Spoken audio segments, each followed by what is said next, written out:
Hello and welcome to Norwich Talk. I'm Samuel Seaman and this is my review of Norwich City's 1-1 draw at home to QPR. On the face of it, definitely a disappointing result. Top of the table Norwich City drawing with 19th placed QPR. It's a great result for them and especially for Mark Warburton, who was under real pressure going into the game. Refereeing decisions definitely helped them out. Two penalties given, one for each side. Norwich's one looked pretty clear. Probably 70-80% sure, and QPR's can't have been more than 20% sure, to be honest. I think there was a hand on the back of Bright Osei Samuel, but not really enough for him to go down in the manner that he did. Sort of tricked the referee, but that's how it goes in the Championship. You can't afford to make mistakes, and it was foolish of Zimmerman to do that at that stage in the game, and I think that's becoming a sort of a trait of his performances. He seems to be playing really well, like he did against Watford, and then making mistakes late to sort of ruin it. And he gave away the penalty last night.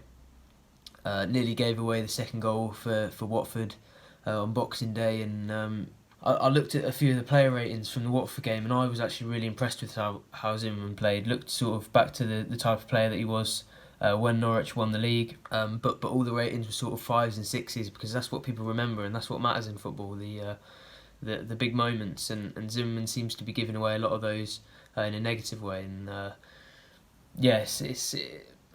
do feel for him a bit because I don't think it was a penalty, but you just have to be smart in those sorts of situations. So looking at the game chronologically, it started with quite a lot of QPR sort of intensity and attacking. Actually, I thought they were better on the ball than I was expecting them to be. I thought, given their recent results, they've only conceded 5 in the last 5, but they hadn't lost any of, they hadn't won any of those.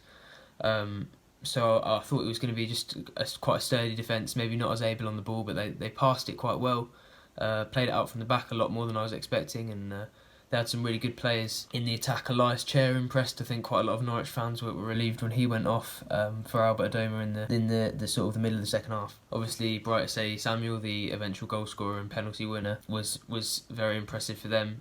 Quite dynamic and really tested, especially the centre backs. I think out on the wing against Aarons, he couldn't make as much of a mark on the game as he wanted because. Aarons is built to sort of deal with pace and power, and that's the sort of fullback that he is. So I think when he came inside and he challenged the likes of Zimmerman, that's where Bright Osei Samuel found most of the joy, and he found quite a lot of joy in those first sort of 15 minutes. The game was quite hectic, and then Norwich eventually calmed it down. I think Kenny McLean was quite key in that. He's usually quite a battler, but he won the ball for Norwich, and not only did he win it and put a foot in and win headers and things, but he was winning it and then keeping it and passing it well and moving, and I thought he was really good actually. He won the fans man of the match for the game, and he's presenting a real problem now. I think when Lucas Rupp and Ollie Skip were in the middle of midfield, there wasn't really that much of a plan for anybody to come in and challenge those two because it was going so well. Lucas Rupp unfortunately wasn't in the squad last night, suggesting I think maybe his substitute appearance against Watford might have aggravated that injury which he was struggling with, which is a real shame because he has been missed. But if Kenny McLean continues to step up, then hopefully that won't be too much of a problem going forward. I think after those sort of crazy 15 minutes, Norwich turned it into the type of match that they wanted, and they were basically pressing QPR into their half. QPR played quite a high line actually, and Norwich were getting in behind and playing long balls in behind quite a lot more than you'd expect. It was reminiscent of the Bristol City game in that sort of way. But yeah, I think especially in the second half, after half time, Norwich really took control and turned it into the game that they wanted to play. It was all Norwich all the way up until they eventually got the penalty in the 73rd minute, I think, which Pukki stepped up to score well, placed it the opposite corner to the QPR goalkeeper. Cantwell had already had a goal ruled out. That was another big refereeing error, clearly onside from the replays, and even in real time it was quite clear to most people that Cantwell was onside when he tapped in Pukki's pass to him. So that was another sort of issue with the refereeing that Daniel Farke had. It could be argued that, given that would have been the first goal and it was quite a lot earlier than the eventual first goal, we wouldn't have actually gained any advantage from that goal being allowed anyway. But the championship, the standard of refereeing in the championship really must improve, and this game outlined that really. I think about 10 minutes later, Bright Samuel on the counter-attack, it seemed a pretty manageable situation. Norwich made a couple of errors and Vrancic failed to win a ball in the middle of midfield.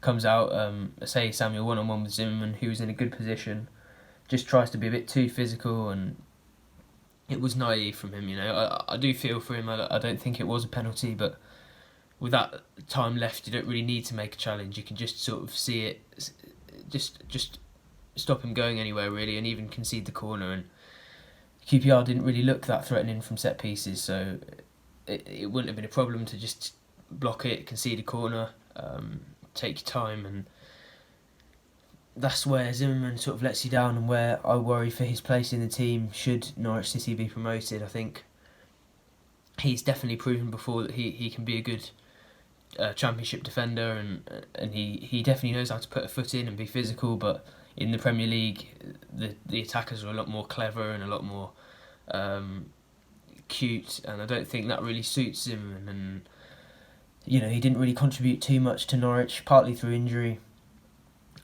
when they were relegated last season, and I'm not too sure about how much he could contribute given another promotion this season. So yeah, Norwich pressed after that equaliser and kept going. I think one thing I was really impressed with was the desire from the young players especially to get the game going quickly and to win. Even Max Aarons, who's been linked with Barcelona, and you could, he couldn't really be criticised if he didn't care too much about Norwich City winning in the Championship, apart from the fact that they obviously pay his wages and that there's hundreds of thousands of adoring fans that are desperate for them to win. But he's a young player. He couldn't really be blamed if Norwich's own fortunes wasn't too much in his mind when such big moves that he's been linked with. But there was one moment actually when he was so keen to get on with the game. Zimmerman had been fouled. He was laying on the floor, and Aarons tried to take the free kick quickly and get things going by actually kicking it against his boot, laying on the ground. The referee wasn't having any of it, but it showed how desperate Aarons was to get things going really. Same with Cantwell. I think Cantwell had left the pitch and the ball looked like it was going down the tunnel. Cantwell almost sort of dived and made a fantastic save and eventually returned the ball to the pitch. And I've been really impressed with Todd Cantwell's attitude since he came back into the team really. I think he struggled against Watford on Boxing Day, and he took criticism for that. But one positive about Todd Cantwell is that he always seems to take criticism the right way, and he comes back and you rarely see two bad games in a row from him. He really improved, and he was on the ball a lot more in this game, trying to make things happen. It was a similar story with Emi Buendia. He wasn't right at his best, but still fantastic, and still probably up there with the best players in the Championship on this sort of level of performance. I was really impressed with him, and I think overall it was quite a good performance actually. They created a lot of chances. They probably should have taken a lot more. Grant Hanley had a couple of headers from corners, and that's looking like it's becoming a theme. Last season Norwich didn't really look like they were threatening at all from set pieces. They were never getting their heads on the ends of set pieces, but this time it feels like every time Norwich have a corner, Grant Hanley's getting on the end of it and heading it over. I think he could have had 3 or 4 goals by now. And a feature in teams that seem to get promoted from the Championship is goals from all areas of the pitch. You saw that from Ben Godfrey when Norwich last won the Championship, and I think he scored 4 or 5. And I think Hanley could have contributed to that so far, and he'll be disappointed that he hasn't. But hopefully it'll come. On to a couple of the negatives from the Norwich performance. I thought Hugo really struggled. I'm getting more and more worried every time he takes to the pitch really that he's never going to find his role in this Norwich team. He's just coming on sort of 87, 88 minutes, trying to get us a late goal, and I think the only one he's contributed so far was a penalty, but he had played the whole game up to that point, so using him as an impact sub doesn't really seem to be working unless we're 1-0 up and he can be physical and take it to the corner for us and 1 seconds down. So I do worry. It looks like he's going to struggle to make too much of a contribution in the Championship, let alone if we were to be promoted. I don't think they could rely on him. I think another striker would need to be brought in, unless Adamida comes back from injury and impresses enough to show that he can really be at least a second choice Premier League striker for Norwich. So yeah, I think Hugo struggled. I think Kieran Dowell struggled to make an impact in the short time he was on the pitch. He'll be disappointed with what's happened since that Reading game when I thought he was fantastic, but he hasn't really done too much since then. I suppose you just got to hope that it's time and gelling with the team, and a lot of the new players did need that time, and Kieran Dowell, having been injured, hasn't had that, and I suppose it's sort of starting all over again for him at Norwich now. So yeah, I think some credit has to go to Daniel Barden. Came on for injured Michael McGovern at half time. I think Barden is technically the fourth choice. Obviously Krull is injured. McGovern had to go off at half time with a hamstring injury. Aston Oxborough is out for the season. So Barden goes in there as the fourth choice. Now, originally Farke did say that Krull would be back for the Coventry game and they didn't want to rush him too much, but I think there may be a feeling that recovery maybe should be sped up as quickly as possible, given that Barden was playing in the 7th Division this time last year. So yeah, I think that may be key in the Barnsley game, which is looking like a massive game now. I think Norwich, if Bournemouth win both of their games in hand, Norwich will drop down to second. And going into the FA Cup, I think they'll want to strengthen their grip on the automatic promotion positions, and that makes the Barnsley game massive. Barnsley have been sort of unpredictable this season, but they have struggled against the top teams, so that will provide some encouragement.